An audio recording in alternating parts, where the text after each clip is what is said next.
तो sir UPSC, EPFO, APFC exam का recruitment test conduct हो चुका है और अब बारी है इंटरव्यूज की।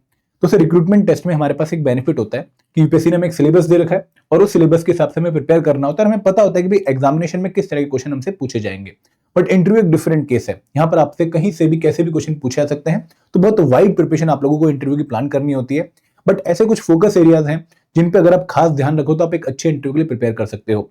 ऐसे कौन से फोकस एरिया जिन पे आपको ध्यान रखना चाहिए हम इस वीडियो में डिस्कस करने वाले हैं। लेकिन आगे बढ़ने से पहले मैं आप लोगों से रिक्वेस्ट करूंगा कि भाई अगर आप आने वाले ईपीएफओ एग्जाम में इंटरेस्टेड हैं तो हमने आपके लिए कंप्रिहेंसिव गाइड बुक बना रखे हैं जहां पर आप लोगों को detailed syllabus, decoded syllabus, pattern, eligibility and solve PYQs भी मिलेंगे ईपीएफओ एग्जाम के, जिनको आप डाउनलोड कर सकते हैं। लिंक आपको वीडियो के डिस्क्रिप्शन में मिल जाएगा।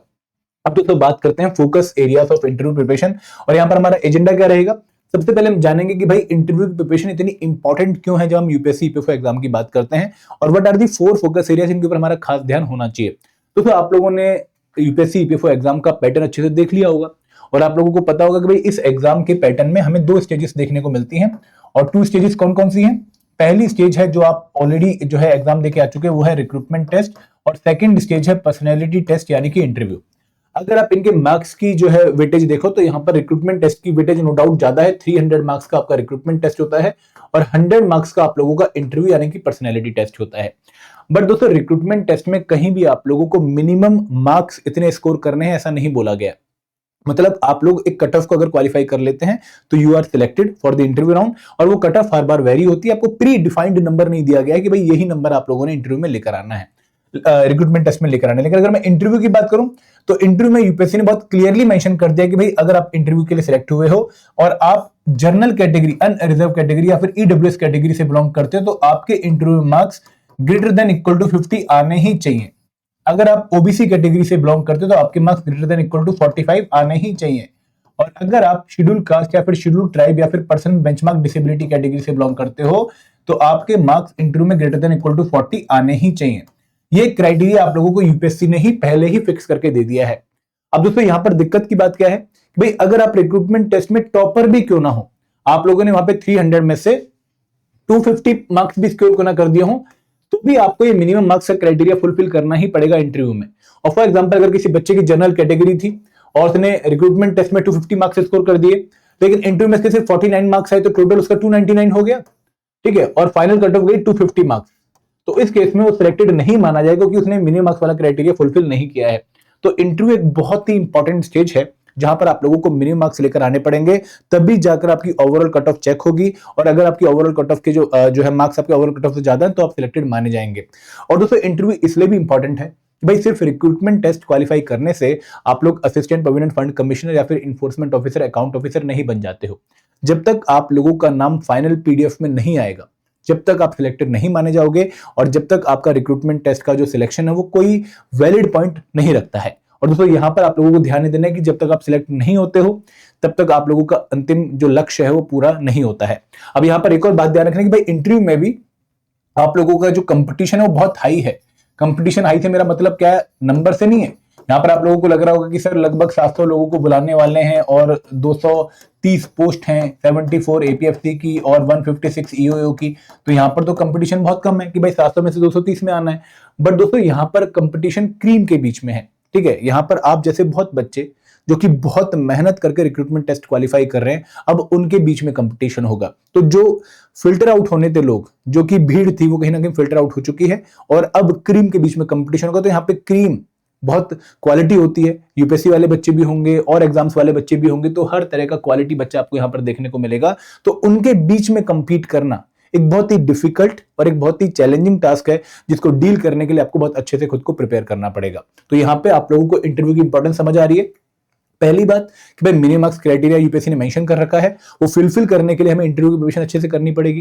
दूसरी बात कि इंटरव्यू में मिनिमम मार्क्स लिए बिना हम ओवरऑल कट ऑफ भले ही क्वालिफाई कर जाएं, हम सिलेक्टेड नहीं माने जाएंगे। और तीसरी बात कि भाई यहाँ पर कंपटीशन क्रीम के बीच में है, तो हमें बहुत क्वालिटी प्रिपरेशन करके उस क्रीम के बीच में अपने आप को ऊपर उठाना है। तो ये चीजें आपको इन फोकस एरियाज पे जो है पुश करने की कोशिश कर रहे हैं कि भाई अब कुछ ऐसे एरियाज आइडेंटिफाई कर जो तेरी इंटरव्यू प्रिपरेशन में तेरी हेल्प कर सकें और तुझे दूसरों से अलग बना सकें। अब दोस्तों बात करते हैं इन फोकस एरियाज की। तो सबसे पहले हम बात करने वाले हैं कि कौन कौन से 4 फोकस एरियाज हैं। पहला फोकस एरिया है कि भाई आप लोगों को डिटेल्ड एप्लीकेशन फॉर्म जो आप फिल करेंगे उसके बारे में अच्छी खासी नॉलेज होनी चाहिए। देखो डिटेल्ड एप्लीकेशन फॉर्म आप लोगों का जब रिक्रूटमेंट टेस्ट का रिजल्ट आता है तो उसके लगभग 1 महीने बाद आप लोगों को यूपीएससी जो है एक मेल भेजते हैं कि भाई आप लोग अपना डिटेल्ड एप्लीकेशन फॉर्म फिल कर दीजिए।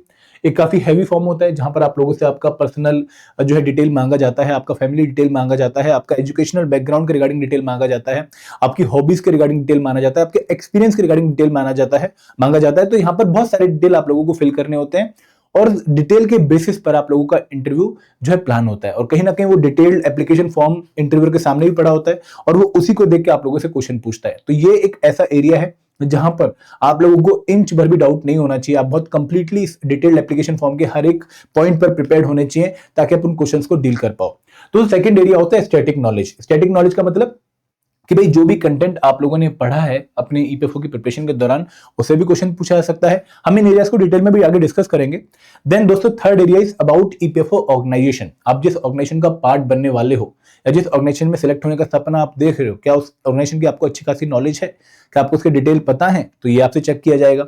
And last but not the least is the current affair. देखो यहाँ पे आप में से बहुत सारे बच्चे सोच रहे होंगे कि यार करंट अफेयर ने तो रिक्रूटमेंट टेस्ट में भी परेशान कर रखा था, इस बार पेपर में क्वेश्चन भी 15-16 आ गए, तो क्या यहाँ पर भी हमारा पीछा नहीं छोड़ेगा? दोस्तों नहीं छोड़ेगा, बट ओरिएंटेशन डिफरेंट हो जाएगी। यहाँ पर आपको फैक्ट्स जो है, इंफॉर्मेशन जो है, डाटा जो है वो रटना जरूरत नहीं है, आपको यहाँ पर ओपिनियन बिल्ड करने की जरूरत है। हम डिस्कस करेंगे कि भाई कौन से करंट अफेयर आप लोगों को फोकस करने चाहिए। अब वन बाय वन हमारी हर एक एरिया को डिस्कस कर लेते हैं। सबसे पहले हम बात करते हैं ईपीएफओ ऑर्गेनाइजेशन। तो आप एक ऑर्गेनाइजेशन का पार्ट बनने की जो है इच्छा रखते हो, आप हमारे देश की one of the largest social security organisation EPFO का पार्ट बनने का जो है सपना देख रहे हो, तो इस ऑर्गेनाइजेशन के बारे में आपको कंप्लीट डिटेल्स पता होने चाहिए। कंप्लीट से मेरा मतलब ये नहीं कि आपको 100% सारी इंफॉर्मेशन होनी चाहिए।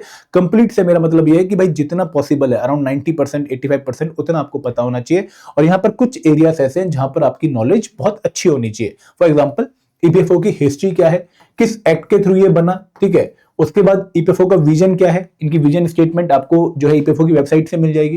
देन ईपीएफओ का मिशन क्या है, ये कौन कौन से फंक्शन परफॉर्म करता है, इसके बारे में आपको क्लियरिटी के साथ नॉलेज होनी चाहिए कि भाई कौन कौन सी ऐसी एक्ट हैं, कौन कौन सी ऐसी स्कीम है जो कि ईपीएफओ के द्वारा एडमिनिस्टर की जाती हैं, तो ये आपको पता होना चाहिए। उसके बाद ऑर्गेनाइजेशनल स्ट्रक्चर क्या है ईपीएफओ का, यहाँ पर कौन जो है टॉप होता है, कौन जो है पूरा मैनेज करता है, फिर यहाँ पर कौन सी ट्रिपार्टाइट बॉडी है, उसके बारे में आपको इन्फॉर्मेशन होनी चाहिए। Then you must know the job profile of APFC and EO officer. दोस्तों आप ये दोनों रोल्स के लिए कंपीट कर रहे हो यहाँ पर, असिस्टेंट प्रोविडेंट फंड कमिश्नर बनने के लिए या फिर इन्फोर्समेंट ऑफिसर, अकाउंट ऑफिसर बनने के लिए। तो भाई एग्जैक्टली इनका काम होता क्या है ये भी आपको पता होना चाहिए, तभी तो आप अपने वैल्यू सिस्टम को इस जॉब प्रोफाइल के वैल्यू सिस्टम से मैच कर पाओगे और बता पाओगे कि भाई why you are suitable to this particular job than other candidate.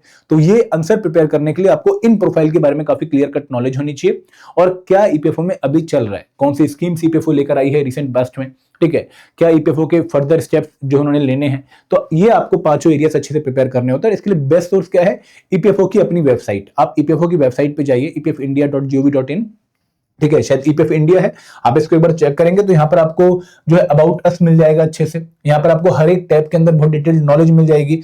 Online services के नीचे यहाँ पर एक और टैब होगा जहाँ पर रिसेंट अपडेट या रिसेंट न्यूज रिगार्डिंग ईपीएफओ आपको मिल जाएगी। तो ये वेबसाइट आप लोगों को खंगाल लेनी है, अच्छे से इसको पढ़ लेना है और मान के चलना है कि भाई एक ऐसा एरिया है जहां से आपसे इंटरव्यू में बहुत अच्छे क्वेश्चन पूछे जाएंगे, आपको इसको अच्छे से प्रिपेयर कर लेना है। जैसे यहाँ पर अगर आप सर्विसेज में जाओगे तो ईपीएफओ किस एरिया के लिए कौन सी सर्विस प्रोवाइड कर रहा है आपको उसकी नॉलेज मिल जाएगी। एग्जेम्प्टेड एस्टेब्लिशमेंट्स की आपको नॉलेज मिल जाएगी, ठीक है। यहाँ से आपको जो एक स्कीम है एबीआरवाई उसके बारे में नॉलेज मिल जाएगी। आपको ईपीएफओ कॉर्नर में स्ट्रक्चर वगैरह पता लग जाएगा ईपीएफओ का। तो ये बहुत इंपॉर्टेंट वेबसाइट है जो आपको अच्छे से कवर करनी है। और दोस्तों दो डॉक्यूमेंट और हैं जो आपको अच्छे से पढ़ लेने हैं। एक तो ईपीएफओ का 2047 विजन डॉक्यूमेंट है, अगर उसकी पीडीएफ आपको मिल जाए तो बहुत बढ़िया, उसको आप पढ़ सकते हैं। आपको पता लगेगा कि भाई ईपीएफओ फ्यूचर में किस तरह की प्लानिंग कर रहा है और किस तरह का विजन वो होल्ड करता है एक विकसित भारत के हिसाब से। एंड दोस्तों सेकंड डॉक्यूमेंट है, एक ट्रेनिंग पॉलिसी डॉक्यूमेंट होता है ईपीएफओ और ईपीएफसी का, जहां पर आप लोगों को इनके बारे में नॉलेज मिल जाएगी। आप वो दो डॉक्यूमेंट्स भी पढ़ सकते हैं। तो ये एरिया मिस मत करिए क्योंकि आपसे डेफिनेटली 2 या 3 क्वेश्चन पक्का पूछे जाने हैं इस पर्टिकुलर एरिया से। फॉर एग्जाम्पल कि भाई आप ईपीएफओ के लिए तो कैसे सुटेबल मानते हो, तो उस क्वेश्चन का आंसर आपका कहीं ना कहीं यहीं से प्रिपेयर होगा। ईपीएफओ के बारे में आप क्या क्या जानते हो, आपको पता है कि ईपीएफओ की विजन स्टेटमेंट क्या है, आपसे क्वेश्चन पूछा जा सकता है, ठीक है। तो इस तरह के क्वेश्चंस के लिए आपको रेडी रहना पड़ेगा और ऐसे क्वेश्चंस का अगर आप आंसर नहीं देते हो तो बहुत ही नेगेटिव इंप्रेशन क्रिएट होगा। आगे बढ़ते हैं दोस्तों, सेकंड एरिया है आपका डिटेल्ड एप्लीकेशन फॉर्म। तो यहाँ पर जब आप डेफ फिल करेंगे, आपका डेफ अभी लगभग रिजल्ट के 1-1.5 महीने बाद आपको जो है फिल करने का मौका मिलेगा। 3 हफ्ते के लिए डेफ ओपन होता है।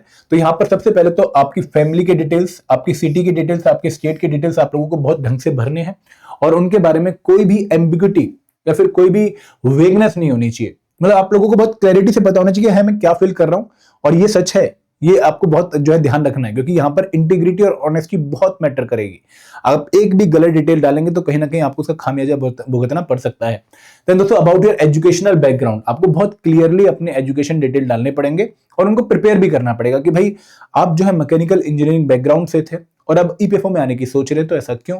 आप अपने ही फील्ड में अपना करियर परस्यू क्यों नहीं कर रहे हैं? तो ऐसा क्वेश्चन आपसे पूछ सकते हैं। अबाउट योर इनसिक्योरिटी और आउटलायर जो आपके डेफ में है, फॉर एग्जांपल किसी बच्चे का 10th के बाद 1 साल का गैप है 11th के बीच में, ठीक है, उसकी कोई फैमिली जो है प्रॉब्लम्स हो चुकी थी या कोई और कारण की वजह से उसको 10वीं के बाद 1 साल का ब्रेक लेना पड़ा, तब जाके उसने 11वीं क्लास करी। या फिर 12th के बाद उसने इंजीनियरिंग एग्जाम्स जो है क्वालिफाई करने के लिए या फिर मेडिकल एग्जाम क्वालिफाई करने के लिए 1 साल का गैप ईयर लिया, या फिर उसका जो है एमटेक और बीटेक के बीच में 2 साल का गैप है, या फिर बीएससी और एमएससी के बीच में 2 साल का गैप है। तो वो गैप जो है, जो आउटलायर जो है आपके डेफ में, उनके लिए आपको प्रिपेयर करना पड़ेगा।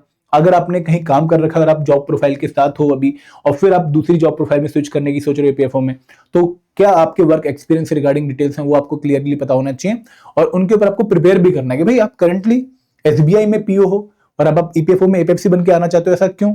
आपको क्या लगता है कि भाई आपकी करंट प्रोफाइल कैसे हेल्प कर सकती है ईपीएफओ की स्मूथ फंक्शनिंग में? तो ऐसे क्वेश्चन आपसे पूछे जाएंगे, तो आपको अच्छे से प्रिपेयर करना है। And last but not the least is your hobbies and interest. दोस्तों, एक बहुत ही नेग्लेक्टेड एरिया बट बहुत ही important area from the perspective. बच्चे इसको बहुत नेग्लेक्ट करते हैं, बहुत रफली अपनी हॉबी भर देते हैं। बट यहाँ पर हॉबी से क्वेश्चन पूछा जाता है तो बच्चों को लगता है कि हाँ यार, ये तो ऐसा एरिया था जहां पर हमने बहुत जल्दीबाजी दिखा दी। तो यहाँ पर इस एरिया को आपने अच्छे से पढ़ना है, प्रिपेयर करना है और इसको भरना है, ठीक है। इसके बाद दोस्तों नेक्स्ट है स्टैटिक नॉलेज। अब यहाँ पर ऐसा नहीं कि आपको क्वांट, रीजनिंग, इंग्लिश हर चीज द्वारा से पढ़नी है।